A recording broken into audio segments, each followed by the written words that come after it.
గడిచిన దినంలో మనం దాదాపు 2 అధ్యాయం చూసి ఉన్నాము. ఈరోజు కూడా 3వ అధ్యాయము, కొరింథీ పత్రిక 3వ అధ్యాయము 1వ వచనం చూస్తాము. 1వ వచనం ఏముంది? సహోదరులారా, ఆత్మ సంబంధులైన మనుష్యులతో మాట్లాడినట్లు నేను మీతో మాట్లాడలేకపోతిని. శరీర సంబంధులైన మనుష్యులే అనియు క్రీస్తునందు పసిబిడ్డలే అనియు మీతో మాట్లాడవలసి వచ్చెను. ఎంత బాగా చెప్తారు చూడండి పౌలు గారు. సహోదరులారా, ఆత్మ సంబంధులైన మనుషులతో మాట్లాడినట్టు నేను మీతో మాట్లాడలేకపోతిని. శరీర సంబంధులైన మనుషులే అనియు క్రీస్తునందు పసి బిడ్డలే అనియు మీతో వలసి వచ్చాను. ఎందుకు గొప్ప విషయం చూసారా? ఎందుకు ఇలా మాట్లాడతారు పౌలు గారు అన్నప్పుడు, పౌలు మొట్టమొదటిగా వెళ్ళినప్పుడు ఆ కొరింథీ ఒక పట్టణంలో అక్కడ ఆయన పరిచయం చేసేటప్పుడు చాలా ఎదిగిన క్రైస్తవులతో మాట్లాడినట్టు మాట్లాడలేకపోతున్నాడు. ఎందుకంటే వీళ్ళు ఎలా ఉన్నారో, వీళ్ళు ఒక శరీర సంబంధమైన, అంటే ఎదిగిన వారంటే వాళ్ళకి ఏం తెలిసింది? విశ్వాసము, నిరీక్షణ, ప్రేమ, సత్యం ఉంటుంది. వీళ్ళు ఏం లేదు, అలాంటి ఏమి నమ్మకం లేదు. కాబట్టి చెప్తున్నాడు ఆయన, మీతో నేను ఎలా మాట్లాడడం వచ్చింది? పసి బిడ్డలని. దాన్ని క్రీస్తుడు ఏం లేదు, వీళ్ళు ఎదిగిన వారు కారని. కారణం ఎందుకంటే వాళ్ళు క్రీస్తునందు విశ్వాసము ఉంచినారు, అయితే ఏం చేయలేదు. ఇంకా మానసికమైన కార్యాలు ఏం చేయలేదు, వీళ్ళు విడిచిపెట్ల. అది విశ్వాసం ఉంది, ఉలక ప్రకారమైన అన్ని ఆలోచన, అన్ని అలవాట్లు కూడా అందుకే అంటున్నారు. దానివల్ల అయినా మీరు మాంస సంబంధులని అని నేను మీతో ఏం చేస్తున్నాను? క్రీస్తునందు మీరు బసి బిడ్డలే అని మాట్లాడుతున్నాను అంటాడు. ఎందుకు మాంసతో కూరేవరుగులు అంటే ఏమి? మాంస సంబంధమైన వారు ఎలా ఉంటారు అని కొంచెం చూడాల. మాంస సంబంధమైన వారు ఫస్ట్ ఆఫ్ ఆల్ ఏముంటుంది వాళ్ళ దగ్గర? స్వార్థం ఉంటుంది. ఫస్ట్ ఏముంటుంది? ఇప్పుడు ఈ యొక్క మాంస సంబంధమైన విషయాలు తెలియకపోతే మనం ఏం చేయలేం, వీటిని అర్థం చేసుకోలేము. ఫస్ట్ ఆఫ్ ఆల్ మాంస సంబంధమైన వాళ్ళు ఎలా ఉంటారంటే, ఒక పాయింట్ స్వార్థపరుడు. తర్వాత ఎలా ఉంటాడు? ఉలగత్తిని అయినాడు అంటే లోక సంబంధం ఏం చేస్తాడు ఆయన? నడుచుకునేవాడు, లోక సంబంధ రీతిగా నడుస్తాడు. మూడో చూసినప్పుడు దేవుని యొక్క కార్యం కంటే, దేవుని యొక్క తీర్మానాల కంటే లోక కార్య విషయమును ఎక్కువ ప్రేమించేవాడు. ఎక్కువ ఇప్పుడు ప్లాన్, దేవుని ప్రణాళిక మనకి ఎక్కువ ఎంత ముఖ్యమో వాళ్ళకి ఎలా ఉంటుంది? లోక విధమైన ఆశాపాశలు, అల్లరి, అది అలాంటి ఎంజాయ్మెంట్లో వాళ్ళకి దానికే ప్రాముఖ్యత ఇస్తారు. మూడోది. నాలుగోది ఏమంటే, అబద్ధాన్ని చాలా పొయ్యగలిపినైతే పేసు. అంటే ఎలా అబద్ధాన్ని ఎలా మాట్లాడతారు?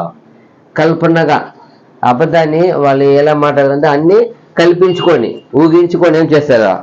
అబద్ధాన్ని చాలా సులభంగా, చాలా జరిగినట్టు మాట్లాడతారంట. నాలుగోది. ఐదో చూసినప్పుడు ప్రాచీన స్వభావం మనిషి అంటే ఏమర్థమో? మనం ఏమైనాము? నూతన యేసు ప్రభు నూతన సృష్టిలో ఏం చేయబడ్డాము. దాన్ని వాళ్ళు ఎలా ఉంటారో ఆ ప్రాచీన స్వభావంలో ఉంటారు. తర్వాత చూసినప్పుడు పాప స్వభావం ఏటబడి వాడిపోవాలి అంటే ఏమి? పాప స్వాభావికమైన ఆ జీవితానికి ఏం చేస్తారు వాళ్ళు? ఏది విడిచి వచ్చినాం దాన్ని ఏం చేస్తారు? ఎక్కువ దాన్నే జీవించేది. తర్వాత సొంత ఆశ ఇచ్చను, దాని ఒక ఆలోచనను నెరవేర్చేవాడు. ఎలా ఉంటాడు? నేను అనుకున్నాను, నేను చేయాలా, నా ఒక ఆశ ఇలా ఉంది, నా ఒక ఉద్దేశం ఇలా ఉంది, దాన్నే నెరవేర్చుకునేవాడు. ఏడోదిగా ఇలాంటి వారిని మాంస సంబంధులు అని పౌలు గారు చెప్తాడు. ఇలాంటి 7 కార్యాలు ఉండే వాళ్ళని ఇలాంటి వాళ్ళు శరీర సంబంధులు, ప్రకృతి సంబంధం చెప్తాడు. ఇంకొక విషయం చూస్తే పౌలు ఈ యొక్క వచనం ద్వారా మనకు కొత్త బోధని లోపలికి తెస్తారు. ఎందుకంటే అప్పటి వరకు ఉన్న సేవకులు ఇలా మాట్లాడరు. ఎందుకంటే ఈయన మట్టుకే అవిశ్వాసం ఎలా అంటాడు?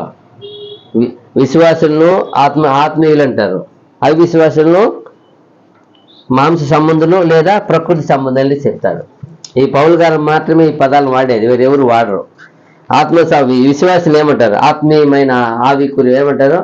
ఆత్మ సంబంధములైన వారు అంటారు. లేదా అవిశ్వాసుల్ని మాంసత్తుకురు అంటే మాంసికమైన శరీర సంబంధులు లేదా ప్రకృతి సంబంధులని ఆయన చెప్పే ఒక అలవాటు ఆయనకి. చూడండి, రోమ పత్రిక 7:14 చూసినప్పుడు,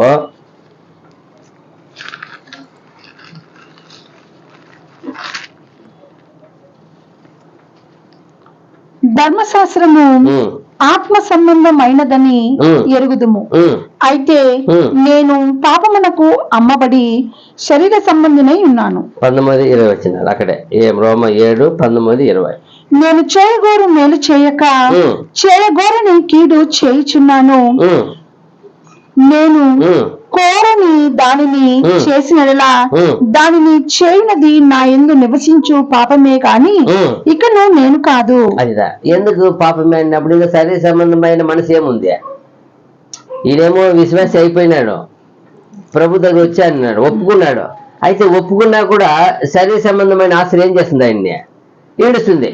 అప్పుడు చేసి అది చెప్తున్నాడు, నేను కాదు. ఏమంటున్నాడు అక్కడ లాస్ట్ వచ్చేమో, నేను కోరని దానిని చేసిన దానిని చేయనది నా యందు నివసించు పాపమే కాని. అంటే ఇంకా పాప సంబంధులుగా ప్రాచీన శుభ మనిషిగా ఉన్నాడు. అయితే వచ్చిన్నాడు, ఎక్కడికి వచ్చినాడు? ఇంకా ఏం చేయలే ఆయన, తీర్మానించలే. దాన్ని తీర్మానించదని ఏం చేయట్లే, వదిలిపెట్టలే. అందువల్లే వీళ్ళు శరీర సంబంధులుగా ఉన్నారు. అందుకే ఆత్మ సంబంధాలు ఎదగలేకపోతున్నారు. 1 చూసినప్పుడు కూడా ప్రకృతి సంబంధి అయిన మనుష్యుడు దేవుని ఆత్మ విషయములను అంగీకరింపడు. అవి అతనికి వెరితనముగా ఉన్నవి. అవి ఆత్మానుభవము చేతను వివేచింపదగును గనుక అతడు వాటిని గ్రహింపజాలడు. చూసారా ఏం చెప్తున్నాడు ఇక్కడ? ప్రకృతి సంబంధి అయిన మనుషుడు దేవుని ఆత్మ విషయములను అంగీకరింపడు. ఎందుకు అంగీకరింపడు? అవి అతనికి వెర్రితనముగా ఉన్నవి. ఎందుకు వెర్రితనంగా ఉన్నవి? అవి ఆత్మానుభవము చేతను వివేచింపదగును కనుక అతడు వాటిని గ్రహింపజాలడు. అదిదా ఇప్పుడు ఆల్రెడీ మనము పుట్టిన ప్రతి ఒక్కరు పాపానికి శాపానికి గురి అయ్యి పుట్టాము. ఎప్పుడైతే ప్రభు ద్వారా వచ్చినప్పుడు ఆ పాపాన్ని శాపాన్ని ఏం చేస్తాడు? తొలగిస్తాడు. తొలగించిన తర్వాత నేను కూడా దాన్ని ఏం చేయాలా? గ్రహించి ఒప్పుకొని విడిచిపెట్టాలా.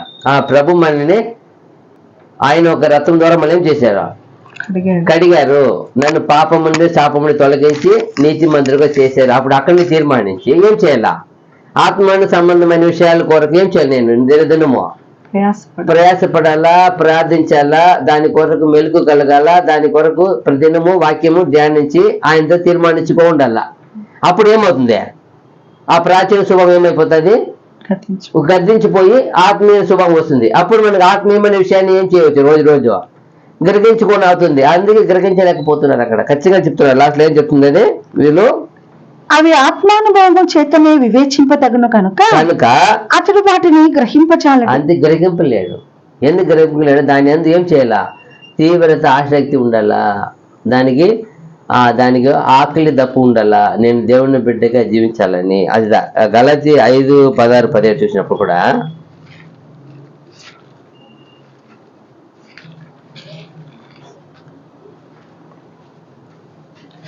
నేను చెప్పున్నదేమనగా ఆత్మానుసారముగా నడుచుకునుడి, అప్పుడు మీరు శరీరేచ్ఛను నెరవేర్చరు. అదిదా ఇప్పుడు శరీరానుసారం ఎందుకు ఉన్నారంటే వాళ్ళు శరీరాన్ని అనే విషయంని అదే ఆలోచిస్తారు తప్ప అప్పుడు ఏం చేయాలా?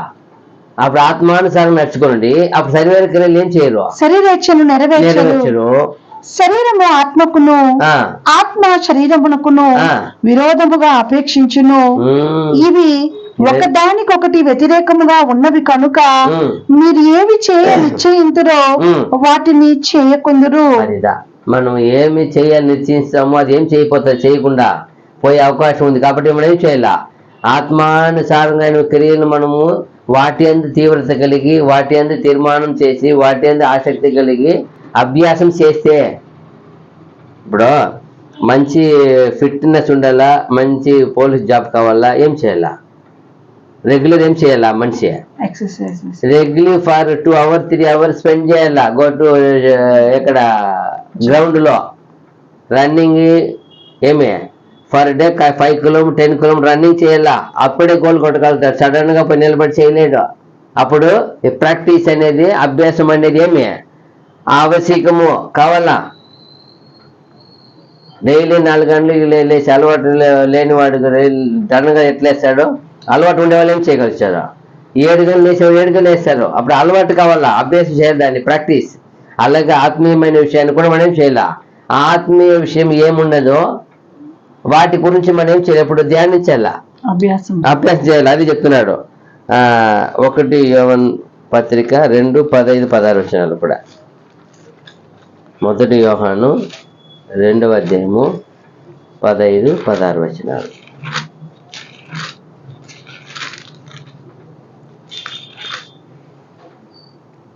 ఈ లోకమునైనను లోకములో ఉన్న వాటినైనను ప్రేమింపకుడి. ఎవడైనను లోకమును ప్రేమించిన ఎడల తండ్రి ప్రేమ వానిలో ఉండదు. ఇంతే అండి. మీరు ఎప్పుడు లోకమును ప్రేమిస్తారు. అందుకే వీళ్ళు స్వార్థపరులు అనేది. స్వార్థపరులు, ఇష్టానుభావులు, అబద్ధకులు. వాళ్ళు పాప స్వభావాన్ని ప్రకారం జీవించేవాడు, ప్రాచీన స్వభావం. ఎందుకంటే ఏం చేసేవారంట, ఈ లోకమునైనను లోకములో ఉన్న వాటినైనను ప్రేమింపకుడి. అప్పుడు లోకములో వాటిని ప్రేమిస్తే ఏమవుతుంది, ఎవడైనను లోకమును ప్రేమించిన ఎడల తండ్రి ప్రేమ వానిలో ఉండదు. అంతే అండి. ఇదే మర్మము. యేసులో ఎందుకు తండ్రి ప్రేమ పరిపూర్ణంగా ఉండింది, అపోస్తలులో ఎందుకు తండ్రి ప్రేమ పరిపూర్ణంగా ఉండింది అంటే వాళ్ళు ఏం చేయలేదు, లోకమును ప్రేమించలేదు. యేసు ప్రభు అయితే 100% ఒకటి కూడా ప్రేమించలే. అందుకే ఆయన ఎప్పుడు తండ్రి ప్రేమ ఆయన పరిపూర్ణంగా ఉండింది కాబట్టి తండ్రి ప్రేమ మనకి కనపరిచారు. అపోస్తలులు అలాగే చేశారు. యేసు ప్రభు చూపిన ఒక మార్గంలో చక్కగా ఏం చేశారు, మమ్మల్ని బలపరిచిన తర్వాత వాళ్ళు బలపడిపోయారు. ఫస్ట్ అటు ఇటు ఉన్నారు. తర్వాత యేసు ప్రభులు వారు లేచి వచ్చి ఆయన వాళ్ళు బలపరిచిన వాళ్ళ దినాలు ఏమైపోయినారు, వాళ్ళు మంచి సైనికులు అయిపోయినారు, యేసు ప్రభువులు అయిపోయారు. అందుకే అంత గొప్పగానే చేయగలిగారు, చివరి వరకు నిలబడి జీవించగలిగారు. అప్పుడు లోకమును వాటిని ప్రేమిస్తే తండ్రి ప్రేమ మిమ్మల్ని ఏముండదు, ఉండదు కన్ఫామ్. ఇక్కడ కొరింథీ సంఘంలో పరిస్థితి ఏమంటే వీళ్ళు లోకమును ప్రేమిస్తున్నారు. అప్పుడు లోకం ప్రేమించే వల్ల వాళ్ళు తండ్రి ప్రేమ నిలవలేకపోయింది. అందుకే వాళ్ళు భేదం వచ్చింది, వాళ్ళ మధ్యలో భిన్నం వచ్చింది. నువ్వు నేననే ఇది వచ్చింది, ఎవరు గొప్పవాడని వచ్చేసింది. అదే ఇక్కడ చూస్తున్నాం. ఈ సంఘంలో కూడా అలాంటి పరిస్థితి జరిగింది. లోకంలో ఉన్నదంతయు అనగా శరీరాశయు, నేత్రాశయు, జీవపు డంబమును తండ్రి వలన పుట్టినవి కావు, అవి లోక సంబంధమైనవే. తెలిసిపోతుంది ఒక మనిషిలో ఏమేమి ఉంటాయి, ఏమవుతుంది, ఏమంట శరీరాశయు, నేత్రాశయు, జీవపు డంబమును తండ్రి వలన పుట్టినవి కావు. ఇవి ఉండిందంటే వాళ్ళు ఎవరిలో ఉన్నారని మనం తెలుసుకోవచ్చు. వాళ్ళు కనపడతా ఉంది శరీరాశ, నేత్రాశ, జీవపు డంబము కనపడిందంటే ఏమి అర్థమో, తండ్రి ప్రేమ వాళ్ళలో లేదని అర్థం. అది చెప్తుంది. ఏం ఇది వాళ్ళలో, ఇవి లోకంలో అవి లోక సంబంధమైనవే. అవి లోక సంబంధమైనవే, అది పర సంబంధమైనవి కావు. అదిదా ఇక్కడ మనం అర్థం చేసుకోవాలా. అందుకంటే సహోదరులారా, ఆత్మ సంబంధులైన మనుషులతో మాట్లాడినట్టు నేను మీతో మాట్లాడలేకపోతిని. శరీర సంబంధులైన మనుషులే అనియు క్రీస్తునందు పసి బిడ్డలే అనియు మీతో మాట్లాడవలసి వచ్చాను. అందుకే అలా ఎందుకు మాట్లాడతారు, మన క్రియను బట్టే, మనలో ఉండే అలవాటును బట్టే, మనలో ఉండే మాట తీరుని బట్టే తెలిసిపోతాయి కదా. ఎదిగిన వాడు మాటలకి పసి బిడ్డల మాటలకి ఎలా ఉంటుంది, తేడా ఉంటుంది. అది చెప్తారు చూడండి.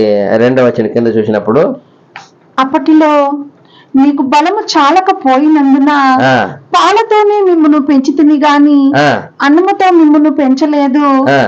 మీరింకను శరీర సంబంధులై ఉండుట వలన ఇప్పుడును మీరు బలహీనులై ఉన్నారు కారా. చూడండి ఎంత బాగుంది. అప్పటిలో మీకు బలము చాలలేకపోయినందున పాలతోనే మిమ్మల్ని పెంచి తిని కానీ అన్నముతో మిమ్మల్ని పెంచలేదు. మీరు ఇంకను శరీర సంబంధులై ఉండుట వలన ఇప్పుడును మీరు బలహీనులై ఉన్నారు కారా. ఇక్కడ ఒక పొరపాటు ఏమంటే, అన్ని లాంగ్వేజ్లో అన్నము రాలా. ఇక్కడ బలమైన ఆహారం అంటే అన్నం, మాంస ఆహారము వచ్చింది. ఇంగ్లీష్లో మీట్ అని వచ్చింది.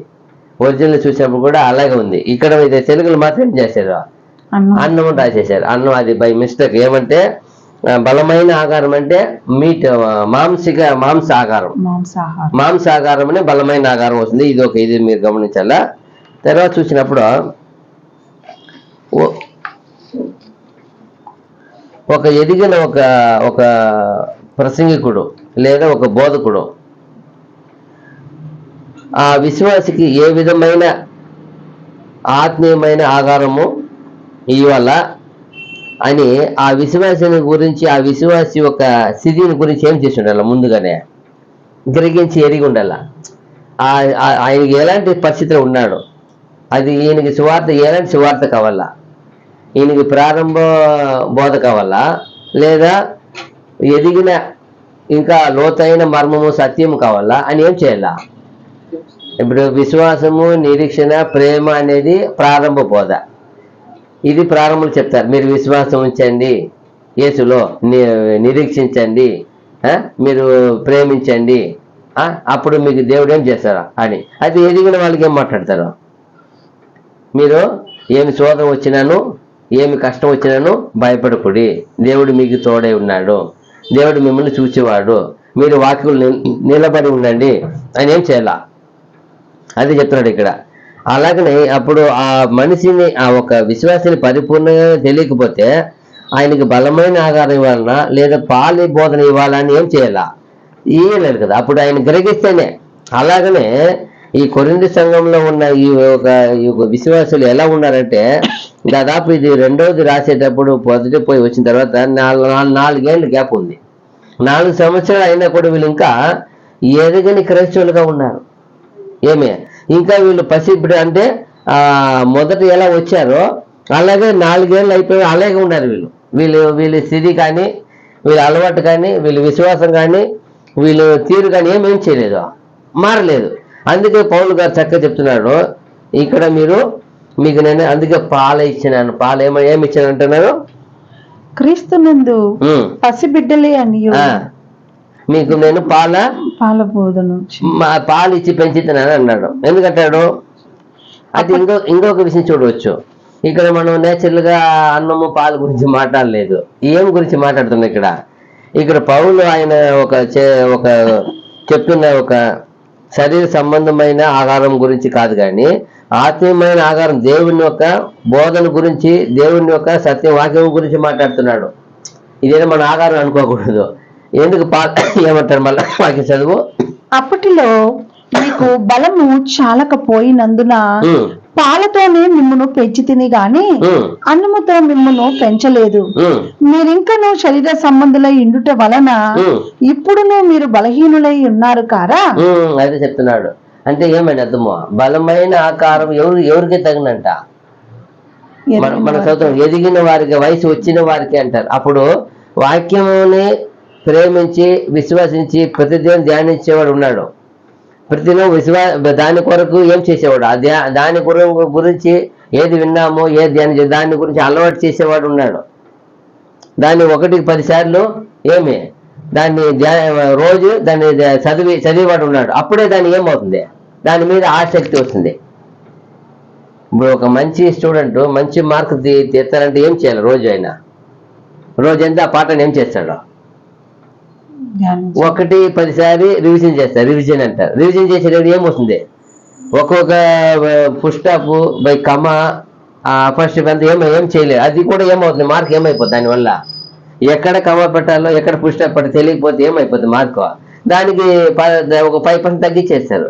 బట్ కరెక్ట్గా పెడితే అది కూడా ఏమైపోతుంది, దాన్ని ఏం చేయాలి, అప్పుడు రోజు ఏం చేయాలి, దానికి రాసి 1కి 2 సార్లు 10 సార్లు రివిజన్ చేసి, రీడింగ్ చేసి చూసినప్పుడే. అలాగే ఇక్కడ చూసినప్పుడు కూడా క్రీస్తులో వచ్చినాము, ఏదో అందరి వల్ల లోకరీతిగా ఆశీర్వాదము దాని కొరకు కాదు మనం చేసేది.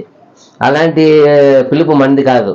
మనది ఎలాంటి పిలుపు, యేసు ప్రభుతో పాటు ఏలే పిలుపు. ఇది అందుకంటాడు ఈయన, నేను చెప్పే సంగతులు ఆత్మీయమైన ఆహారం విషయం చెప్తున్నాడు అక్కడ. చూడండి, కొలసి 3:16 చూసినప్పుడు,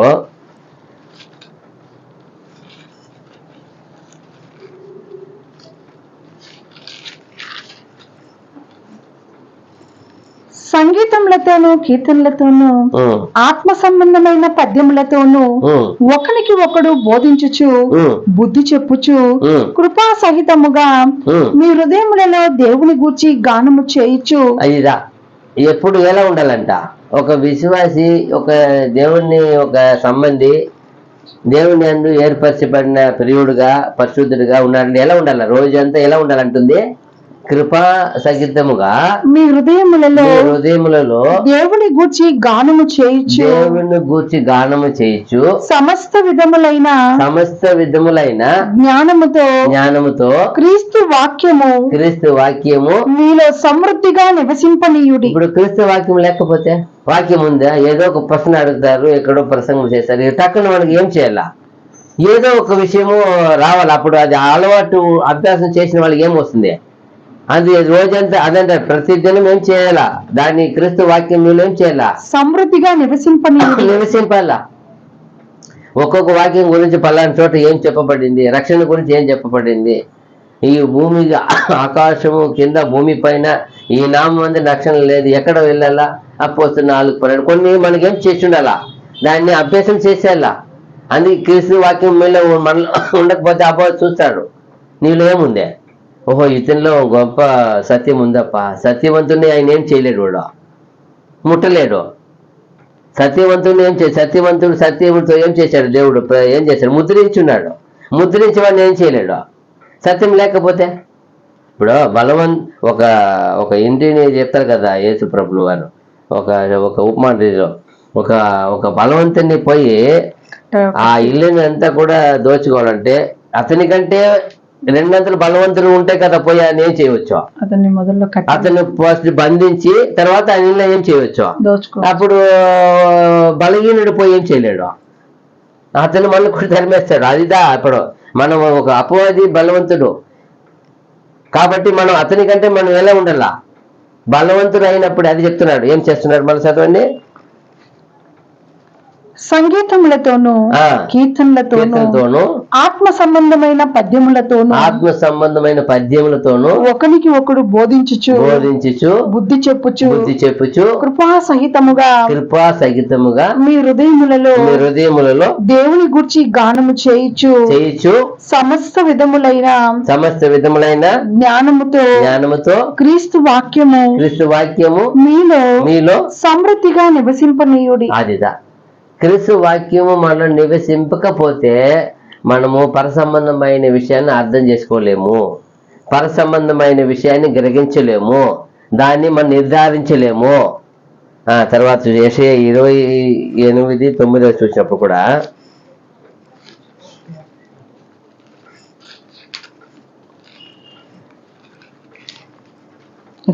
యెషయా 28:9 యెషయా 28:9 వాడు ఎవరికి విద్య నేర్పును, ఎవరికి వర్తమానము తెలియజేయును, ఎవరికి విద్య నేర్పును, ఎవరికి వర్తమానం తెలియజేయును. తల్లిపాలు విడిచిన వారికా, చన్ను విడిచిన వారికా. ఎవరికి బుద్ధి జ్ఞానం వాక్యం ఎవరు నేర్పుతాడు? పసి బిడ్డలుగా ఉండేవారు కాదు, ఎవరు ఎదిగిన వాళ్ళకి అంటారు. తల్లి పాలు ఏం చేయలేమంట? తల్లిపాలు విడిచిన వారికా, చన్ను విడిచిన వారికా. అదిదా ఒక అభ్యాసం, ఒక ఇది అంటే ఎలాంటి వాళ్ళకి? బలమైన వాళ్ళకి, ఎదిగిన వాళ్ళకి నేర్పాల. ఫిట్నెస్ ఉండే వాళ్ళకి, సోల్జర్ అవ్వాలంటే ఏముండాలి? ఫస్ట్ ఆఫ్ ఆల్ బాడీ ఏముండాల? ఫిట్నెస్ కావాలి సోల్జర్కి. మనమంతా దేవుణ్ణి యేసు ప్రభు సైన్యములు ఏం చేస్తాం? సైనికులుగా ఉన్నాం. అప్పుడు మనకి ఆత్మీయమైన ఫిట్నెస్ కావాలా? అది కనపడవు, దుష్టుడు కనపడతాయి, ఆత్మీయ వాళ్ళు కనపడతాయి మనలో ఉన్నాయా లేదా అని. అప్పుడు మనం ఏం చేయాలా? అది చెప్తున్నాడు. ఎవరికి నేర్పుతారు? అది విడిచిన వాళ్ళకి అని చెప్తున్నారు. మత్తయి సువార్త 17:17 చూసినప్పుడు కూడా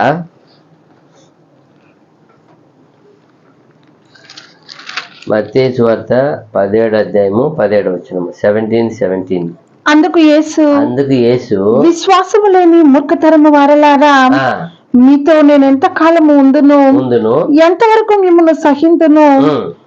అదిదా ఎంతకాలం ఆయన మనతో ఉండే, ఎంతకాలం అప్పుడు ఉన్నప్పుడు యేసు ప్రభు చెప్పిన అపోస్తలుడు ఎంతకాలం మీతో ఉంటాను నేను, ఈ శరీరంతో ఉన్నాడు. అప్పుడు ఎంతకాలం ఉంటాను? ఇప్పుడు ఎంతకాలం ఎవరు ఉంటారు? ఎవరైనా కూడా ఎదిగించే ఎంతవరకు ఉంటారు? ఒక ఉపాధ్యాయుడు, ఒక టీచర్ చెప్తారు కదా, ఎంతవరకు? వాళ్ళ టైం ఆఫ్ పీరియడ్ వరకు ఉంటారు. అంత టైం వరకు మనం ఏం చేయాలి? నేర్చుకోవాలా. 24 hours వాళ్ళతో ఉంటారు కదా, ఉండేది 8 hours ఒక టైం ఇచ్చారు. దాన్ని ఒక్కొక్క పీరియడ్స్గా 45 minutes ఇచ్చారు. ఆ టైంలో వచ్చి చెప్పి వెళ్తూ ఉంటారు. మనం ఏం చేయాలి? వెంటనే వాటిని గ్రహించి క్యాచ్ చేసుకోవాలా. అందుకే రేపు చెప్పారు, టుమారో మీరు ఏం చెప్పారు లెసన్ రాసుకోండి అని అంటారు. హోంవర్క్ ఎందుకు రైటింగ్ ఇస్తారు? మీరు మర్చిపోకూడదని, వాటిని అభ్యాసం చేయాలని, వాటిలో మీరు అలవాటు పడాలని. అందుకే ఇది చెప్తున్నాడు ఇక్కడ, ఎంతకాలం మీతో నేను ఉంటానని ప్రభు అక్కడ చెప్పేది. ఇక్కడ ఎబ్రీ 5:11 నుండి 14 చూసినప్పుడు, ఎబ్రీ పత్రిక 5వ అధ్యాయము 11, 12, 13, 14 వచ్చిన 1 by 1. ఇతను గూర్చి మేము చెప్పవలసినవి అనేక సంగతులు ఉన్నవి, కానీ మీరు వినుటకు మందులైనందున వాటిని విశదపరచుట కష్టము. ఏమంట? ఇందుని గురించి మీకు ఏం చెప్తారంట? మేము చెప్పవలసినవి అనేక సంగతులు ఉన్నాయి. అయితే మీరు ఎలా ఉన్నారు? మందంగా ఉన్నారు. మందంగా ఉండేవాడు ఎలా చెప్తారు? అది చెప్తున్నారు. అప్పుడేం చెప్తారు కింద? కాలమును బట్టి చూచితే మీరు బోధకులుగా ఉండవలసిన వారై ఉండగా దేవోక్తులలో మొదటి మూల పాఠములను ఒకడు మీకు మరలా బోధింపవలసి వచ్చెను. చూసారా? అసలు కాలం బట్టి చూస్తే మీరు మంచి బోధకులుగా ఉండాలి. అయితే మీకు మళ్ళా ఏం చేయాల్సి వచ్చింది? ఇప్పుడు మూల పాఠమే బోధించాలి పరిస్థితి వచ్చింది. ఎందుకో ఎదిగలేదు. మీరు పాలు త్రాగవలసిన వారే కాని బలమైన ఆహారము తినగలవారు కారు. ఎందుకు వీళ్ళు పాలు దిగాల్సిన వాళ్ళు? ఎదగలేక ఉన్నారు. వాళ్ళు చూస్తున్నారు. ప్రభు చూశారు, వాళ్ళ విశ్వాసం చూశారు, వాళ్ళలో ఉన్న సామర్థ్యం చూశారు, వాళ్ళలో ఉన్న నేర్పరితనం చూశారు. ఏమీ లేకుండా ఉన్నారు. చూస్తే కాలం బట్టి చూస్తే మీరు ఎదిగిన మీ యొక్క పై ఆకారం చూసి ఎలా ఉన్నారు? గొప్ప వీడుగా ఉన్నారు. అయితే మీరు ఏం చేయలేకపోయినారు. మీకు మూలపాఠం బోధించాల్సిన పరిస్థితి వచ్చిందప్ప. మళ్ళీ ఏం చెప్తారు? మరియు పాలు త్రాగు ప్రతి వాడును శిశువే గనుక నీతి వాక్య విషయములో అనుభవము లేని వాడై ఉన్నాడు. అంతే అండి. పాలు తాగే ప్రతి వాడు ఎలాంటి వాడంట? శిశువు. వాళ్ళకి మూలపాఠం విషయం ఏం లేదు. లోతైన మర్మాలు, లోతైన సత్యం ఏం చేయలేదు. వాళ్ళకి అంగీకరింపులు వాళ్ళు గ్రహింపలేరు. వయసు వచ్చిన వారు అభ్యాసము చేత మేలు కీడులను వివేచించుటకు. అదిదా, వయసు వచ్చిన వారు అభ్యాసము చేత మేలు కీడును వివేచించుటకు సాధకము చేయబడిన జ్ఞానేంద్రియములు కలిగి ఉన్నారు కనుక బలమైన ఆహారము వారికే తగును. మనకు కూడా బోధ ఇచ్చారు. ఆ బోధలు ఏం చేయపడాలా? రోజు పెరిగి వచ్చినప్పుడే శిశువు బిడ్డ వచ్చి ఉన్నారు. ఒక 3 నెలలు, 6 నెలలు, 7 నెలలు, 7 నెలలు అయిపోయింది. అప్పుడు ఏం చేస్తారు? పాలు చాలవు. ఎందుకంటే పెరిగిపోయినాడు. తల్లి పాలు చాలవు. ఇప్పుడు ఏం చేయాలా? పప్పు, కొంచెం అన్నం మెత్తగా పెట్టి పిసికి జస్ట్ ఒక్కొక్క రూపాయి బిల్లు అంత ఒక రోజుకి అట్లా పెట్టి అలవాటు చేస్తారు. ఒక్కొక్క ముద్ద ఒక రోజుకి మళ్ళీ 2 ముద్ద, ఒక రోజు 3, అట్లా పెంచుకుంటూ పోతారు. అప్పుడే కదా బలం వస్తుంది. అదిదా ఇది చెప్తున్నాడు. ఇప్పుడు ఇది దేనివల్ల? అభ్యాసం చేత. ఒక్కొక్క రోజు ఏం చేయాలి? వాటిని వెంటనే ఎత్తుకోపెట్టి బలమైన మాంసం పెట్టేయలేము. బిడ్డకి ఏం అది అభ్యాసం అవుతుంది, సీరియస్ అయిపోతారు. అది చెప్తున్నారు. ఇక్కడ ఏం చెప్తున్నారు?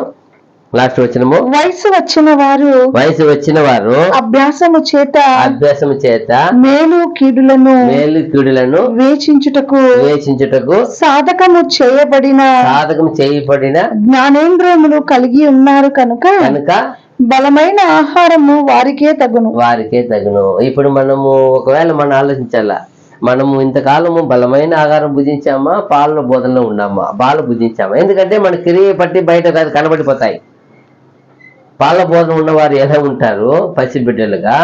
ఎదిగిన వారు ఎలా ఉంటారు? అదే ముందు వచ్చి చెప్పబడింది. వాళ్ళు అన్ని విషయం ఏం చేస్తారంట? అందంగా చదవండి. పై వచ్చిన 13. మరియు పాలు త్రాగు ప్రతి వాడును శిశువే గనుక నీతి వాక్య విషయములో అనుభవము లేని వాడై ఉన్నాడు. అంతే, అనుభవం ఉండదు. అప్పుడు నీతి వాక్య విషయంలో అనుభవం ఉండేవాడు ఏం చేస్తాడు? సమస్తమును తట్టుకుంటారు. వాళ్ళు అభ్యసనం చేస్తారు. అన్ని అన్ని మేలుకి వివేచిస్తాడు.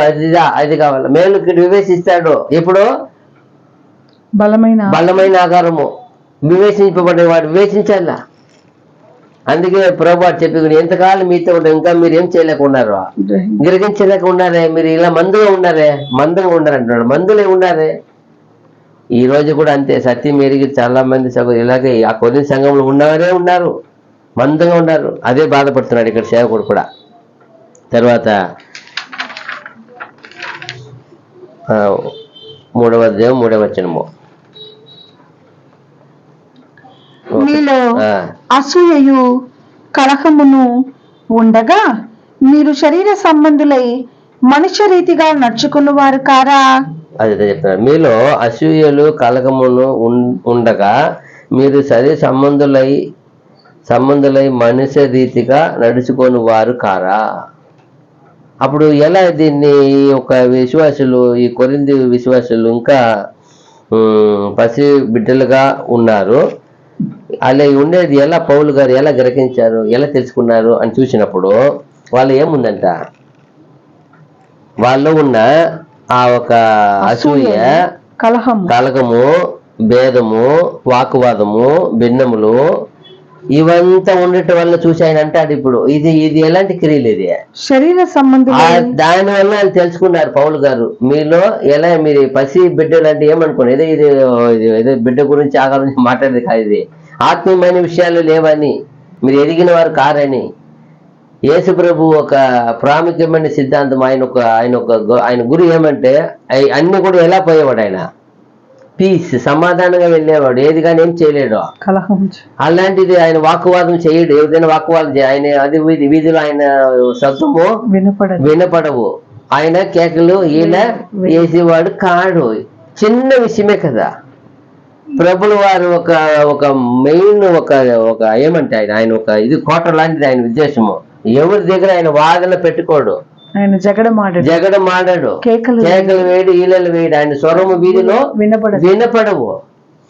అలాంటి అలాంటి గురికి వచ్చిన అలాంటి ఫాలోవర్ ఆయన ఉండాల్సింది. ఆయన కోరుకున్నదే, నా శిష్యులు అంటే నా మారి ఉండాలి, ఫాలో మీ అన్నప్పుడు నా మారి ఉండాలంటారు ఆయన. ఇక్కడ ఎలా ఉంది, వీళ్ళు ఎలా ఉంది, ఇది డెడ్ ఆపోజిట్ ఉంది.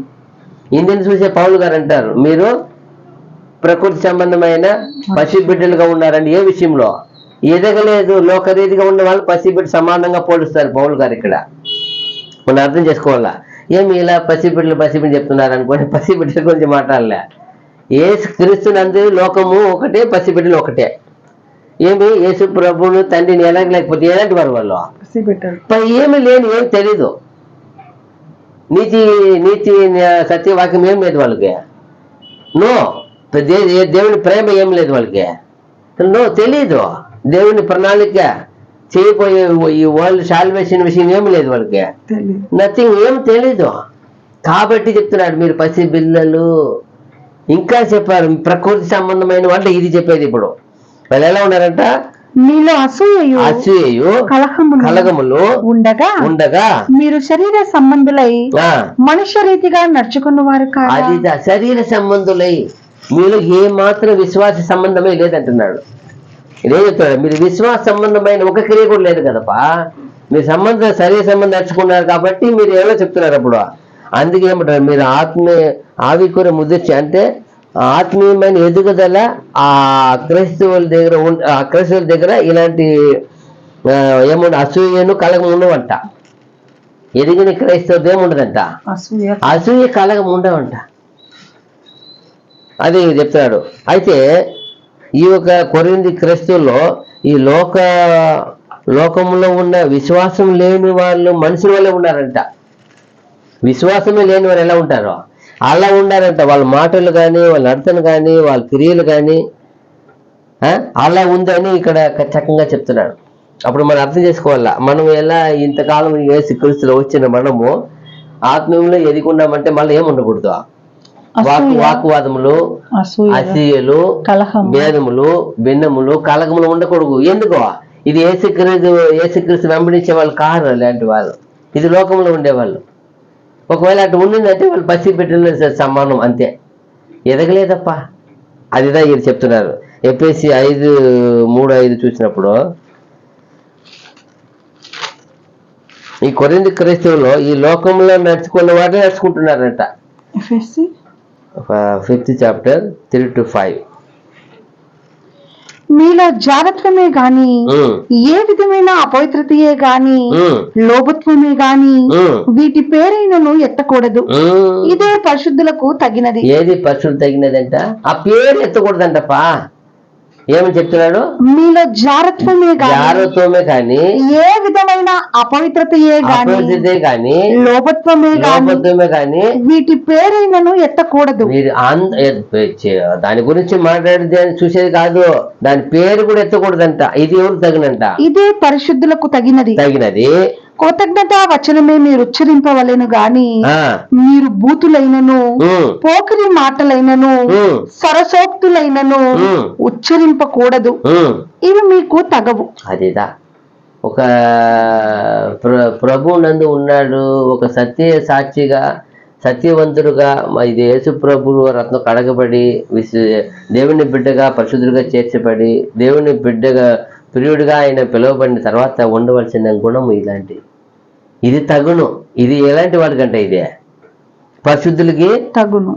ఇది తగినవి. 5 వరకు అయిపోయిందా? లేదు. వ్యభిచారి అయినను అపవిత్రుడైనను విగ్రహారాధికుడై ఉన్న లోభి అయినను క్రీస్తు యొక్కయు దేవుని యొక్కయు రాజ్యమునకు హక్కుదారుడు కాడను సంగతి మీకు నిశ్చయముగా తెలియను. అదిదా ఎంత చక్కగా చెప్పేసారు చూడు. ఒక లిస్ట్ ఇచ్చేసారు. మీలో మీలో మీలో ఎవరిలో ఇదే? యేసుక్రీస్తు నందు ఉన్న క్రైస్తవుడికి చెప్పబడేది ఇది. ఇక్కడ చెప్తా, ఈ సంఘంలో మీరు క్రైస్తవులుగా ఉన్నారు, క్రీస్తుని అంగీకరించారు, ఇన్ని సంవత్సరాలు అయిపోయినాయి, మరలా కూడా ఇలాగ ఉన్నారే అని ఆయన వాళ్ళు ఒక బుద్ధిని చూసి, వాళ్ళు చేస్తున్న ఆ క్రియలు చూసి, వాళ్ళ మాటలు చూసి, వాళ్ళ విశ్వాసంలో ఉన్న ఒక అలవాటు చూసి చాలా బాధపడి రాస్తున్నారు. అందుకే అక్కడ అంత ప్రాబ్లం వచ్చింది సంఘములో. చూడండి, అయిపోయిందా? అయిపోయింది.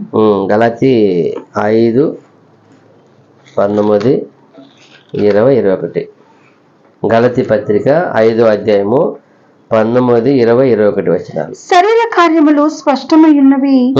అవేవనగా జారత్వము, అపవిత్రత, కాముకత్వము, విగ్రహారాధన, అభిచారము, ద్వేషములు, కలహము. ఏమంట?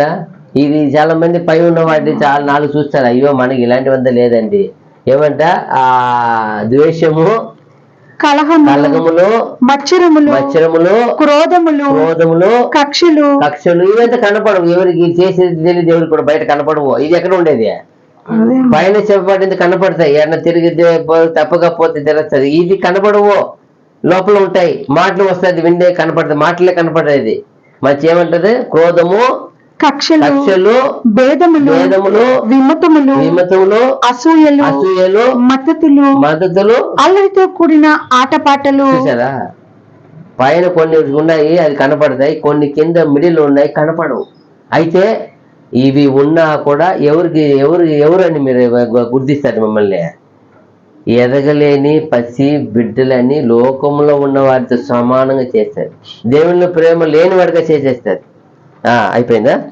అల్లరితో కూడిన ఆటపాటలును మొదలైనవి, వీటిని గురించి నేను మునుపు చెప్పిన ప్రకారము ఇట్టి వాటిని చేయువారు దేవుని రాజ్యమును స్వతంత్రించి కొనరని మీతో స్పష్టముగా చెప్పుచున్నాను. అంతే. దేవుని రాజ్యం ఏం చేయలేదు వీళ్ళు. స్వతంత్రించి మన గురి ఏమి, మన ఉద్దేశం ఏమి? ఎంతో సారి పౌలు గారు హెచ్చరిస్తుంటారు. మీ పిలుపుల గురించి, మీ ఒక రక్షణ గురించి జాగ్రత్త పడండి, ఏర్పాటు గురించి మరీ జాగ్రత్త పడి అంటాడు. ఇది అంత జాగ్రత్తగా ఉండవలసిన తనము. ఎలాంటి అయిపోయినారు వాళ్ళు. ఎందుకంటే వాళ్ళు ఏముంది? అసూయ, కలగములు, భేదములు వచ్చింది కాబట్టి ఎంత బాధపడుతున్నారు. అది క్రైస్తవ లక్షణం కాదంటారు. వేరేలా మీరు క్రీస్తు లక్షణం కాదప్ప. అవి 21 అయిపోయిందా? కొలసి పత్రిక 3వ అధ్యాయము 5, 6, 7, 8. కావున భూమి మీదనున్న మీ అవయవములను అనగా జారత్వము, అపవిత్రత, కామాతురతను, దురాశను, విగ్రహారాధన అయిన ధనాపేక్షను చంపివేయుడి. వాటి వలన దేవుని ఉగ్రత అవిధేయుల మీదకి వచ్చును. పూర్వము వారి మధ్య జీవించినప్పుడు మీరును వీటిని అనుసరించి నడుచుకొంటిరి. ఎంత బాగా చెప్తాడు ఆయన. ఇప్పుడైతే మీరు కోపము, ఆగ్రహము, దుష్టత్వము, దూషణ, మీ నోట బూతులు అను వీటన్నిటిని విసర్జించుటి.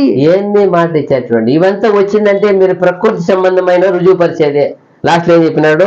ఏమెంత ఇప్పుడైతే మీరు కోపమా మెయిన్ అదిదా.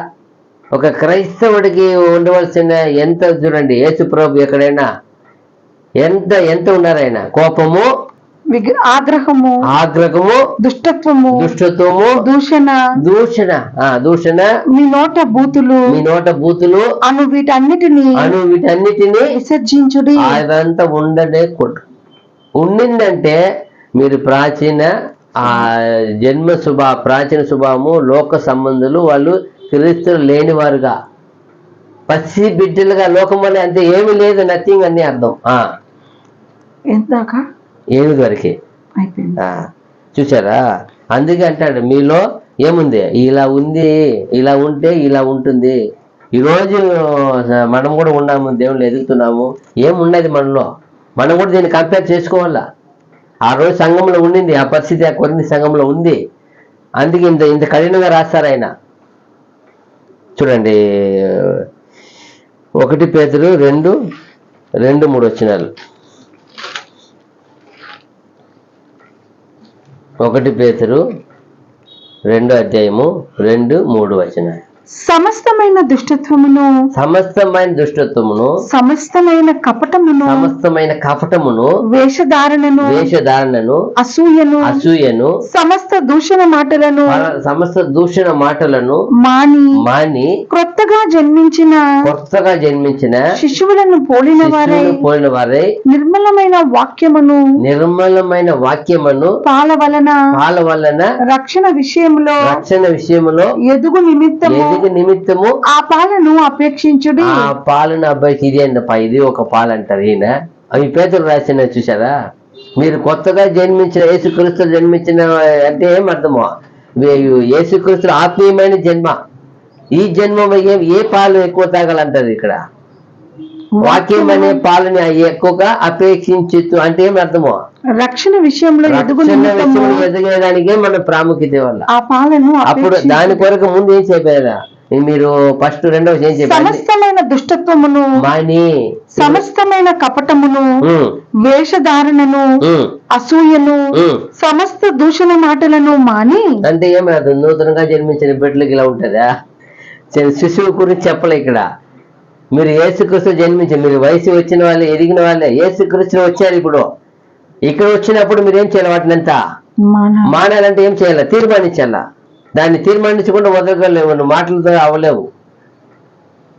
అదిదా ఎందుకు పిల్లలు చదువుకునే పిల్లకాయలకి ఆఫీస్ ఎంప్లాయ్మెంట్ పోయి ఆఫీస్కి అంత ఎందుకు సర్టిఫికేట్ ఇంపార్టెంట్? మనిషి మాట నమ్మదా? అది రూల్స్. సర్టిఫికేట్ ఏమి? ప్రతి విషయానికి ఏమి ఉండాలా? ఆధారం ఉండాలి. ఆధారం, ప్రూఫ్ కావాలా. ఐడి ప్రూఫ్, ఎక్కడ ఉన్నావు, ఎక్కడ చదువుకున్నావు. అలాగే నేను క్రీస్తులో ఉండాలంటే ఒక తీర్మానం అనేది మనిషి. అదిదా యేసు ప్రభు వారు జయించారు, తీర్మానించుకున్నారు. ఆయన అంటాడు మీరు సహోదరునికి విరోధంగా అడ్డైనను ఆటంకమైన చేయమని ఏం చేసుకోండి అంటారు, తీర్మానించుకోండి. అదిదా మనం అర్థం చేసుకోవాలి ఇక్కడ చూసినప్పుడు. రోమా 8:12-13 వచనాలు.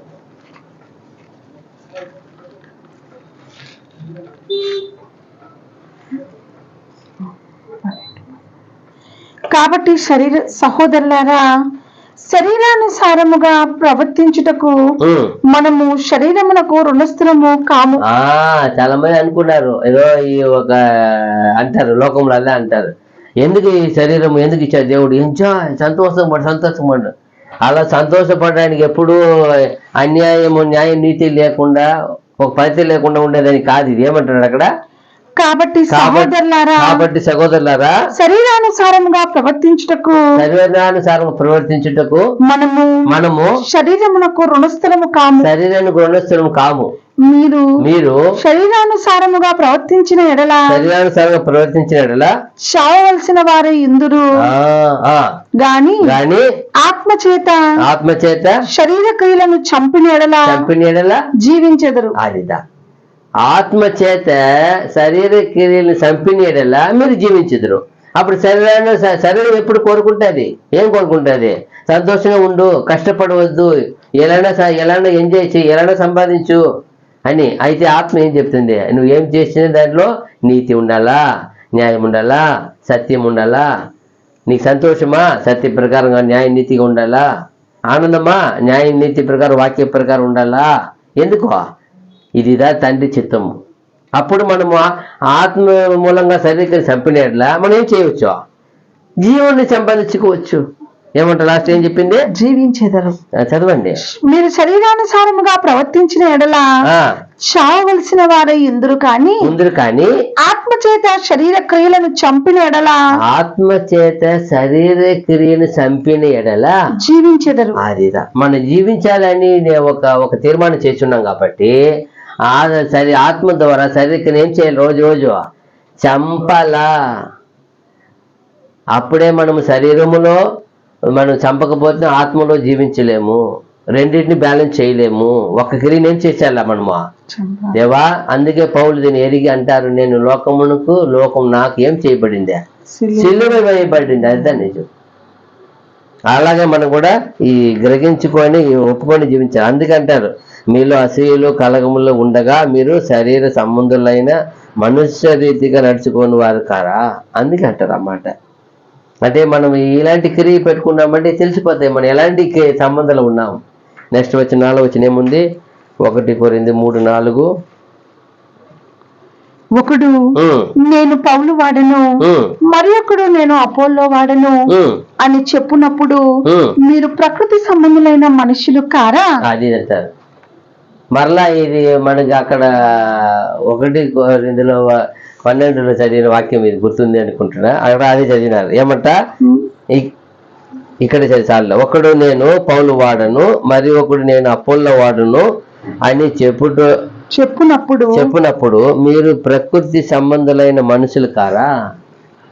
వీళ్ళు ఎందుకు ఇలా మాట్లాడుతున్నారు ఈ కొరింథీ సంఘంలో అని చూసినప్పుడు, ఈ కొరింథీ సంఘంలో ఎందుకు ఎప్పుడు చూసినా వాళ్ళకు గొడవలు ఎందుకు అక్కడ కనపడుతుంది? ఎందుకన్నప్పుడు అక్కడ ఇద్దరు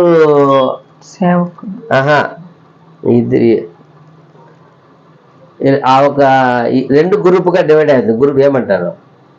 2 అని అంటారు.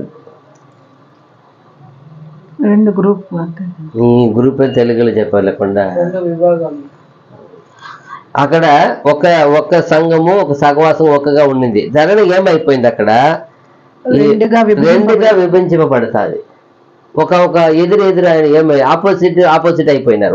ఒకరికి 2 గుంపులుగా 2 గ్రూప్ అయిపోయినారు. 2 గ్రూప్ అయిపోయినప్పుడు అక్కడ పోయి వాళ్ళు ఏమంటారు? అప్పుడు దాన్ని చూసి అంటారు. అందుకే అంటాడు, ఇలా యేసు క్రీస్తు ఎక్కడైనా ఉంటారా? యేసు గ్రూప్ ఎలా ఉన్నారా? ఒక ఐక్యత, ఒక సహవాసము. ఎందుకు ఇలా వీళ్ళు అయినారని చూసినప్పుడు ఇదే మాంసరీతిగా ఉన్నారని ఇది ఒక గొప్ప విట్నెస్ వాళ్ళ గురించి ఇస్తుందంట. తర్వాత చూసినప్పుడు ఎందుకు ఇలా అయిపోయినారు? లోకంలో ఉన్నారు కదా, ఇప్పుడు రాజకీయాలు ఉన్నారు కదా, రాజకీయాలు ఉండే వాళ్ళకి ఆపోజిట్ పార్టీ ఉంటారు. అక్కడ ఏముంటుంది? ఒక నాయకుడు ఉంటాడు. ఒక నాయకుడికి ఒక ప్లాన్, ఒక తీర్మానాలు ఉంటాయి. వాళ్ళకి మధ్యకి వాళ్ళకి సంబంధించి ఏం చేసుకుంటారా? కొన్ని ఒక నిర్ణయాలు ఉంటుంది. ఒక పార్టీ అంటే ఒక ప్లాన్. తర్వాత చూసినప్పుడు ఒక నాయకుడు ఒక చిహ్నం ఉంటుంది, వాళ్ళకి ఒక సింబల్ ఉంటాయి. తర్వాత వాళ్ళకి ఒక జెండా ఉంటుంది, ఒక కలర్ ఉంటుంది, ఒక కలర్. ఇలాగే వీళ్ళు అలవాటు పక్కన చూస్తారు. ఇక్కడ వచ్చిన తర్వాత కూడా, క్రీస్తులో వచ్చిన తర్వాత కూడా వాళ్ళు ఒకరిపైన ఆలోచన పెట్టుకొని ఉన్నారు. మనకు నాయకుడు ఉండాలి. అక్కడ చూడు, మనం చూస్తున్నాం కదా, ఆదిలో ఐగుప్తుని నడిపించినప్పుడు మోషే కనపడకపోయి నాయకుడు పోతున్నాడు. 40 రోజులు కనపడలేదు. ఏమైనాడో మాకు తెలియదు కానీ ఏం కావాలంటారు? ముందు నడిపించే ముందు మనకి ఏదో ఒకటి విగ్రహం అనేది పెట్టేటారు. మనిషిగా ఉన్నాడు గొప్పగా, మనిషి కనపడలేదు, ఏమైందో 40 రోజులు నాకు తెలియదు, కానీ మాకు నడిచే దూడ ఏమీ లేని విగ్రహం పెట్టమంటున్నాను. ఎందుకో వాళ్ళు ముందు ఎవరో ఒకరు నడిపించి అదే మైండ్లో ఉన్నారు. దేవుడు వాళ్ళ ఆత్మీయంగా ఉన్నారని గ్రహించలేకపోయారు. అదే ఇక్కడ చూసినప్పుడు కూడా వీళ్ళు లోకం నుండి వచ్చారు. లోకంలో ఒక నాయకుడి వెనకాల ఉండి అలవాటు అయిపోయి, ఒక అధికారి కింద ఉండి అలవాటు అయిపోయి, నువ్వే గొప్పవాడుగా ఎదిగి ఆత్మీయంలో ఉండాలంటే వాళ్ళకి అది ఏం లేదు, అలవాటు లేదు. కాబట్టి అప్పుడు ఏమంటారు, నేను పౌలు వాడను అపోల్లో వాడనని ఇక్కడ కూడా వాళ్ళు అలాగే చెప్తున్నారు. అక్కడి నుంచి వచ్చారు కదా, ఇక్కడ వచ్చేప్పుడు అలాగే చెప్తున్నారు. అయితే వాళ్ళకి తెలీదు ఈ క్రీస్తు సంఘం అంటే అది ఎన్ని వేల సంవత్సరాలైనా ఆ క్రీస్తు సంఘానికి ఆ శిరస్సు అనేది ఎవరు మాత్రమే, యేసుక్రీస్తు మాత్రమే అని వీళ్ళు తెలీదు. వీళ్ళు గ్రహించలేదు ఆ పనిని, ఆ ఒక వాక్యాన్ని, ఆ ఆత్మీయమైన ఆ ఒక విషయాన్ని గ్రహించలేక ఉన్నారు. అందుకే వీళ్ళు శరీర రీతిగా పౌలు అపోల్లోతో ఉంటాను, అపోల్లో మాకు ఉండాలని చెప్తున్నారు. ఎప్పుడు ఒక విశ్వాసి మరి ఒక విశ్వాసం చూసి ఒక విశ్వాసం చూసి తక్కువ కానీ ఒక విశ్వాసం గురించి ఎక్కువ కానీ చెప్తాడో అప్పుడే అర్థం చేసుకోవాలా ఇంకా ఈయన మాంస రీతిలో ఉన్నాడని అని చెప్తున్నాడు. ఈయన ఇంకా మాంస రీతిగా ఎలా గ్రహించాలంటే ఒకరిని ఎక్కువ చెప్పేదంట, ఒకరిని తక్కువ చెప్పేదంట. అప్పుడు ఇది ఏం లేదు యేసుక్రీస్తు ఎలా చూస్తున్నారు అందరినీ సమానంగా. యేసుక్రీస్తు ఏం చెప్పారు, నేను ఏమన్నా దొడ్డవాడుగా గొప్పవాడుగా ఉండాలంటే మీరు ఫస్ట్ ఏం చేయమన్నారు, పరిచారిక దొడ్డ పని చేయంటారు. మీలో ఏం చేయకూడదు, ఎవరు ఏం లేదు, గొప్పవారికి అందరూ ఎలా ఉండాలా, సమానతో ఉండాలంటారు. మీ అందరూ ఒకే అక్కడ పోయేది ఒకే పదవి చెప్పేశారు. ఇక్కడే మీరు అందరూ 12 ఏముంటారు, 12 సింహాసనంలో 12 ఇదిగా ఉంటారని చెప్పేశారు ఆయన. తర్వాత ఇక్కడ కూడా మీరు ఎలా ఉండాలంటారు, ఎవరైనా మీరు గొప్పవాడంటే వెంటనే మీరు పరిచేయాలి. అందుకే నేను మీకు ఏం చూశాను, నేను ఏం చేశాను, నేను మీకు మాదిరిగా ఏం చేశాను, కాళ్ళని కడిగి మీరును అందరూ గొప్పవాడంటే ఏం చేయమన్నారు, పోయే ఆ విధంగా తగ్గింపు కడగండి అన్నారు ఆయన. మీరు కూడా ఇలాగ చేయమన్నారు, తగ్గించే కాదు కడగమని చెప్పేశారు ఆయన. నేను ఎలా చేసినారు చూశారు కదా, మీలో గొప్పవాడు ఉండేవాడు ఇలాగే చేయాలి అని ఏమి అర్థమో, పాదము కడిగా అంత తగ్గింపు రావాలా. యేసుప్రభు కడిగి చూపు చేశారు, తన కట్టుకొని డ్రెస్సులో తుడిచారు. ఒక పాదం ఎంత గొప్ప వ్యక్తి, ఎంత గొప్ప ఇది, అది ఇక్కడ ఏం చేశారు అంతే. ఎవరో ఒకరు ఒక విశ్వాసి ఎవరైనా ఒకరిని తక్కువ ఒకరిని ఎక్కువ చెప్పుతున్నాడంటే అతను శరీరీతిగా ప్రకృతి మనిషిగానే ఉన్నాడని మనం గ్రహించవచ్చు అని చెప్తున్నాడు ఇక్కడ చూస్తే. అయితే అదే పైన చెప్పినట్టు ఎన్ని వేల సంవత్సరాలైనా ఆ క్రీస్తు సంఘానికి ఎవరు మాత్రం నాయకుడు, ఎవరికి మాత్రమే అధ్యక్షుడు, ఎవరు కెప్టెన్, మాస్టర్ ఒకటే, నేనే గురువు అన్నాడు. మీకు ఎవరు ఇక్కడ ఏం చేయకూడదు. వీళ్ళేం చేస్తున్నారు ఇక్కడ, ఆయన స్థానంలో తెచ్చి ఇంకొక సేవకుని పెట్టేస్తున్నారు. అది చాలా పొరపాటు అయిపోయినాయి. అదే ఖండిస్తున్నాడు. రోమా 8:8 చూసినప్పుడు, రోమా 8:8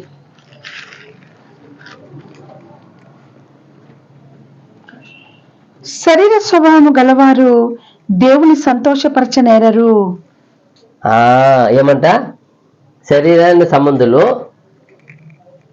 శరీర స్వభావం గలవారు దేవుని సంతోషపరచనేరరు. అదిదా ఎప్పుడైతే మన శరీరమైన స్వభావం మళ్ళా చెప్పేమది కాగా శరీర స్వభావము గలవారు దేవుని సంతోషపరచనేరరు.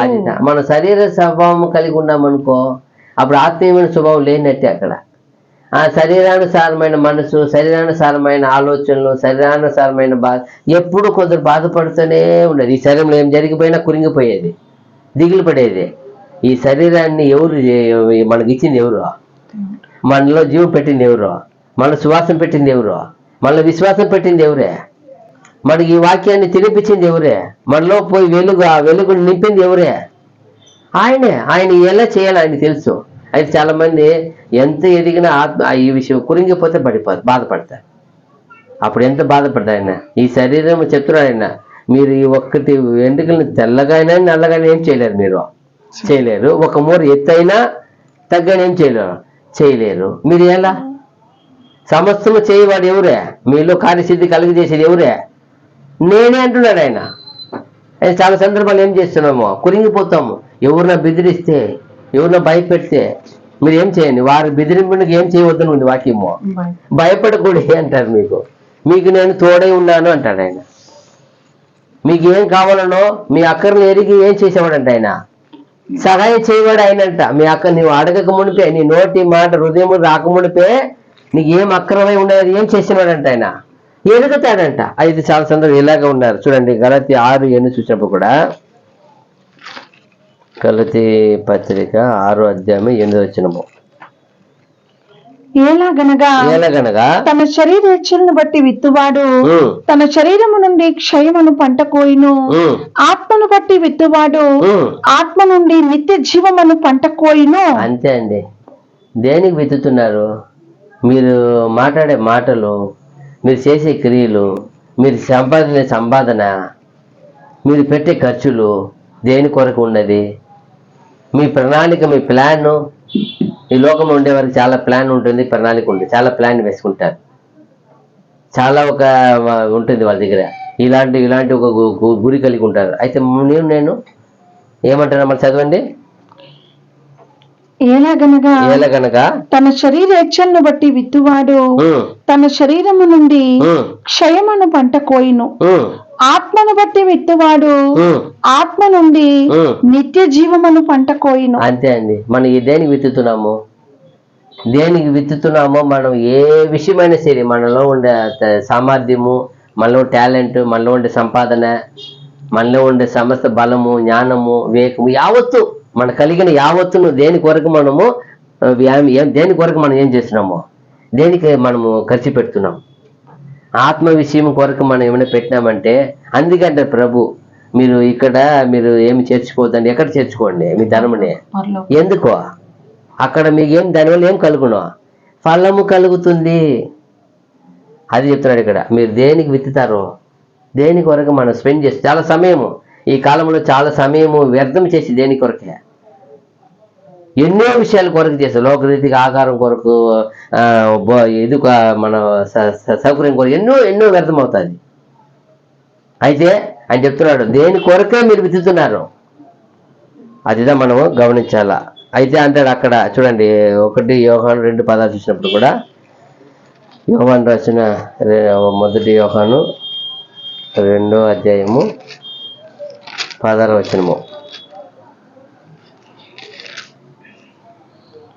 లోకంలో ఉన్నదంతయు అనగా శరీరాశయు, నేత్రాశయు, జీవపు డంబమును తండ్రి వల్ల పుట్టినవి కావు, అవి లోక సంబంధమైనవే. అవి తండ్రి వల్ల పుట్టినవి కాదు, లోక సంబంధమైన విషయం. అయితే ఇక్కడ వాళ్ళు ఏం చేస్తున్నారు, అలాగే లోకరీతిగానే జరిగిస్తున్నారు. అదే బాధ. ఇంత గొప్ప రక్షణ పొంది, ఇంత గొప్ప విశ్వాసంలో వచ్చి ఇంకా మీరు లోక సంబంధాలుగా ఉన్నారే అనే బాధపడతారు. చూడండి ఎలా అంటే, ఒకడు నేను పౌలు వాడినాను, మరి ఒకడు నేను అపోలో వాడినాను అని చెప్పినప్పుడు మీరు ప్రకృతి సంబంధాలైన మనుషులు కారా? ఏది మనలో ఉన్న మాట విశ్వాసం బట్టి బయట వస్తుందో దాన్ని బట్టి మనం ఎవరైనా ఏం చేసేవచ్చో తెలిసిపోతుంది. ఒకసారి ఒక సందర్భంలో ప్రభు సిలువుకి సమయం అయిపోయింది, ఆయన సిలువుకి అప్పగించబడాలా. అప్పుడు పేతురు ఏమంటారు, మీరు ఇక్కడే ఉండాలా, మీకు అది దూరం అవును కాక అంటారు. ఏమంటారు దాన్ని, మీకు అలాంటిది సంభవించకూడదు, నేను ఎక్కడికి పోయినా మీ వెంబడి వస్తాను అంటారు.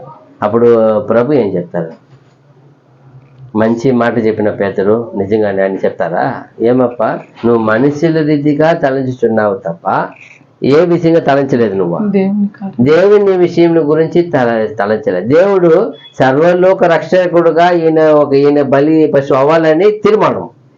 అది ఈయన ఎంతో బాధపడి, ఎంతో చేయించి, కష్టపడి ప్రార్థన చేసి ఈయన పోతా ఉంటే ఆయన ఆటంకపరుస్తాడు. అప్పుడు ఏమంటాడు, ఇది ఎవరు ఆలోచన? అయ్యో శిష్యుడు కాదా ఇతను అంటే అప్పుడు అప్పుడు చూడండి, ప్రతిదినం ఆలోచన వస్తుంది. అది ఆలోచన ఎవరి కోసం ఉంది అది అంటాడు. ఇప్పుడు ఆలోచనలో ఏమైపోయాడు ఆయన, మనిషినిదిగా ఏం చేస్తున్నాడు ఆయన, తలంచున్నాడు. ఆ మనిషి రీతిగా నువ్వు తలంచున్నావే, దేవుని తలంపులు తలంపకున్నావు. అది అప్పుడు మనిషి రీతిగా తలంపులు వచ్చిందంటే అది తెలియదు, దుష్టుడిది. అది శరీరంకి ఎప్పుడు నొప్పి కలగకూడదు, బాధ. ఆయన దాన్ని ఓర్చుకొని దాన్ని సేవించి దాన్ని భరించేదే ఆత్మశక్తి. అదే దేవా దీన్ని జయించి నీ పని చేయాలా, నీ సేవకుడుగా నీ పనివాడిగా ఉండాలా, ఆశపడాలా. అప్పుడే ఇది చెప్తున్నాడు ఇక్కడ చూసినప్పుడు. నెక్స్ట్ వచ్చినము 1 Corinthians 3:5 చూసినప్పుడు, అపోల్లో ఎవడు, పౌలు ఎవడు, పరిచారకులే కదా, ఒక్కొక్కరికి ప్రభు అనుగ్రహించిన ప్రకారము వారి ద్వారా మీరు విశ్వసించితిరి. చూసారా, అపోల్లో ఎవడు, పౌలు ఎవడు, పరిచారకులే కదా, ఒక్కొక్కరికి ప్రభు అనుగ్రహించిన ప్రకారము వారి ద్వారా మీరు విశ్వసించితిరి. అంటే ఏమి అర్థమో, వాళ్ళు దేవుని పని వాళ్ళు. ఎంత గొప్పగా చెప్తారు. ఈ యొక్క కొరింథీ సంఘంలో విశ్వాసులు దేవుని ఒక వచనాన్ని, దేవుని ఒక వాక్యాన్ని అర్థం చేసుకోకుండా వాళ్ళు ఏం చేస్తున్నారు, ఇలాగే వాళ్ళు చెప్తున్నారు. ఏమని, నేను పౌలు అపోల్లో వాళ్ళు చేరిన వాడని. అప్పుడు అంటారు, పౌలు ఎవరు, అపోల్లో ఎవరు, వాడిని దేవుని పరిచారకులే కదా. వాళ్ళు ఒక యజమానుడు, ప్రభులు వారు ఇచ్చిన ఆ ఒక పనిని చక్కగా చేసేవారు కదా. వాళ్ళకి ఎవరు ఇచ్చారు ఆ పనిని? ఆయన ప్రభు, ఆయన ఇచ్చారు. ప్రభు ప్రేమించి వాళ్ళని ఆ పని ఇచ్చారు. అప్పుడు పౌలు ఏం చేశారు, పౌలు విత్తారు. ఈ అపోలో ఏం చేశారు, దానికి నీరు పోస్తున్నాడు. అయితే ఇదంతా ఒక తోటమాలి చేయవలసిన పనే కదా. ఇవంతా ఎవరు ఈయన బాధ్యత అప్పగించారు. ప్రభువే కదా అక్కడ నిలబెట్టి, నువ్వు ఇక్కడ వెళ్ళవద్దు, ఈ పట్టణంలో నాకు అనేక జనం ఉన్నారని ప్రభు నిలబెట్టారు. నిలబెట్టి ఏం చెయ్యి, ఇక్కడ ధైర్యంగా ఏం చేయను, భయపడకుండా. నీ మీద ఎవరు ఏం చేయరు, నేను ఏ దాడి నీ మీద ఎవరు ఏళ్ళు పెట్టరు అని ప్రభువే చెప్పారు. అక్కడ వచ్చి ప్రభు ఆయన విశ్వాసమును రక్షించమని చెప్పున్నారు. అది చెప్తున్నాడు. ఆ పని ఆయన చేశాడు. తోటమాలిగా ఆయన తన పనిని మాత్రమే చేశాడు. ఆయన ఒక దేవుని ఒక వస్తువుగా, ఒక పాత్రగా, కరివి ఏమంటారు, ఒక మంచి వస్తువు వాడబడాడు. ఆయన ఒక మంచి పాత్రను ఏం చేశాడు, మంచి విషయానికి వాడుకుంటా. అలాగే ఒక మంచి పాత్రగా, ఆయన దేవుని పాత్రగా వాడబడ్డాడు. అయితే వీళ్ళేం చేశారు, కొరింథీ సంఘాన్ని నడిపించే సేవకులను కానీ, ప్రసంగికులను కానీ, బోధించే వాళ్ళని కానీ, వాళ్ళని చూసి వాళ్ళే సభకి నాయకుడు కానీ, సభకి వాళ్ళే ప్రాణం ఇచ్చే వాళ్ళకి వాళ్ళనే దేవుడుగా మన లీడర్గా ఎత్తుకున్నారు. వీళ్ళే మాకు గొప్ప వాళ్ళు. అయితే ఈ సంఘం కొరకు తన ప్రాణం పెట్టి రక్షించింది, సంఘం కొరకు దేవుని వాక్యాన్ని వచ్చి ఇచ్చింది ఎవరు? ప్రభు ఇచ్చాడు. ప్రాణం పెట్టింది ప్రభువు. ప్రభు వాక్యం పరలోకంలో తెచ్చి ఇచ్చింది ప్రభువు. అయితే ఈ ఒక సంఘంలో ఆ ఒక వాక్యాన్ని అర్థం చేసుకోకుండా ఇలాంటి పొరపాటు చేశారు. వాళ్ళకి ఏం లేదు, వాక్యం మీద అభ్యాసం లేదు. వాక్యం ఏం చెప్పిందని ఏం చేయాలి, 1-10 సార్లు వాక్యాన్ని గ్రహించాలి. ఇక్కడ బోధించే వాళ్ళని చూస్తున్నారు, చక్కగా వాళ్ళు దేవుని వాక్యం, దేవుని పని చేస్తున్నారు. అయితే వీళ్ళు బోధించే వాళ్ళని బోధన చూసి వాళ్ళ మీద వీళ్ళు ఇది చేస్తారు తప్ప ఆ వాక్యం ఎవరిదని గ్రహించలే. ఈ వాక్యం ఎవరు ఇచ్చారు వీళ్ళకి? వాళ్ళు చెప్తున్నారు, మేము కాదు, ఇది మాది కాదు. ఎవరిది వాక్యం అంటారు? ఆయన ఈ దేవుని వాక్యం, ఇది క్రీస్తు మాకు ఇచ్చారు. మమ్మల్ని పరిచారకులుగా చేశారు, సేవకులుగా చేశారు. ఆయన చేయమన్నాడు. ఆయన చెప్పితే కూడా వీళ్ళు బుద్ధి లోకముండి వచ్చిన నాయకుల వల్లే, మత బోధకుల వల్లే, ఆ రాజకీయ నాయకుల వల్లే మాకు మా లీడరు, మా గొప్పవాళ్ళు, మా గొప్పవాడని వీళ్ళదు వాడిని, అలాగే వాళ్ళని పోయి ఏం చేస్తున్నారు, గొప్పగా ఎంచుకుంటున్నారు. అందువల్ల పౌలుకు చెప్తున్నాడు, మీరు ఇంకా వాక్యాన్ని గ్రహించలేని వారుగా లోక సంబంధులుగా ఉన్నారని చెప్తున్నాడు. ఇక్కడ ఏమంట వాక్యం చెప్పింది, అపోల్లో ఎవడు, పౌలు ఎవడు, పరిచారకులు కదా, ఒక్కొక్కరికి ప్రభు అనుగ్రహించిన ప్రకారము వారి ద్వారా మీరు విశ్వసించి. అంతే. అది ఈయన చెప్తున్నాడు, ఎందుకప్ప పంపారు మమ్మల్ని? మీరు విశ్వసించి దేవుణ్ణి అద్దుకోవాలా ఉద్దేశం, మీరు రక్షించబడాలని వాళ్ళు పంపారు, మేము కాదు అంటారు. అందుకంటారు అది ఎంత గొప్పగా అయినా ఒక వ్యవసాయకుడు వల్లే మాట్లాడతాడు. పౌలు అపోల్లో ఏం చేశాడు? పౌలు ఎవడు? నాటాడు అంటే స్థాపించాడు. అపోల్లో ఎవరు? నడిపించాడు. ఉన్ని అక్కడ సంఘాన్ని ఏం చేశారు? కట్టుదిట్టంగా నడిపించారు. అయితే వీళ్ళిద్దరు ఎవరు? దేవుని పనివారు, పరిచారకులే. అయితే వాళ్ళు ఏమనుకుంటారు? కాదు మీరే యజమాని అంటారు. యజమాని ఎవరే? ప్రభువే సంఘానికి యజమానుడు. సంఘ కాపరి ఎవరు? సంఘాన్ని శిరస్సు ఎవరు? క్రీస్తు. సంఘ నాయకుడు ఎవరు? క్రీస్తు. ఆయన. అది చెప్తున్నాడు ఆయన. ఈయన వీళ్ళేం చేస్తున్నారు? వీళ్ళేది మీరే మా నాయకులు, మీరే మా రక్షకులు అంటారు. ఈయన రక్షణ సువార్త చెప్పింది వీరు, వాళ్ళు ఎన్నుకుంటుంది యేసు ప్రభు. అది వీళ్ళు గ్రహించలేకపోయారు. అందుకంటారు అక్కడ 2 కొరింథీ 4:5 చూసినప్పుడు,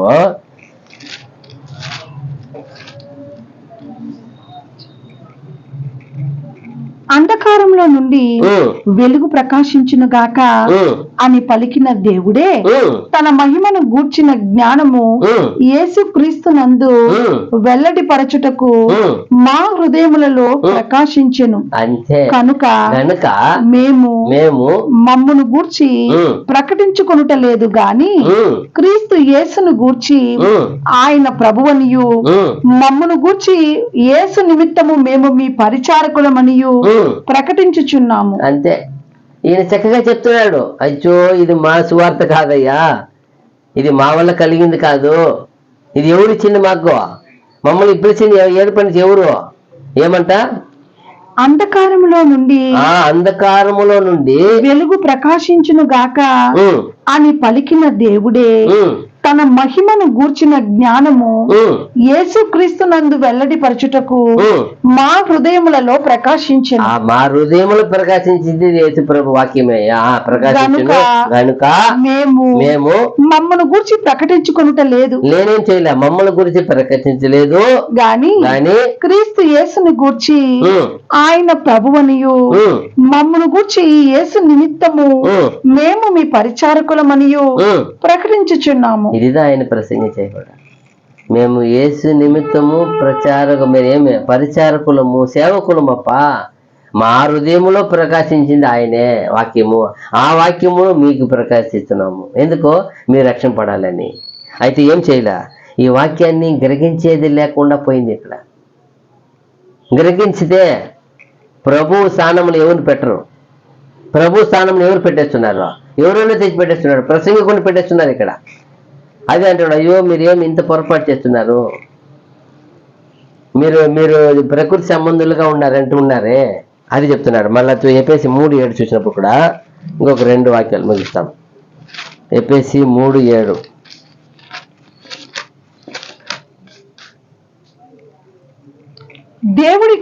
దేవుడు కార్యకార్యగు తన శక్తిని బట్టి నాకు అనుగ్రహించిన కృపావరము చొప్పున నేను ఆ సువార్తకు పరిచారకుడనైతిని. అంతే.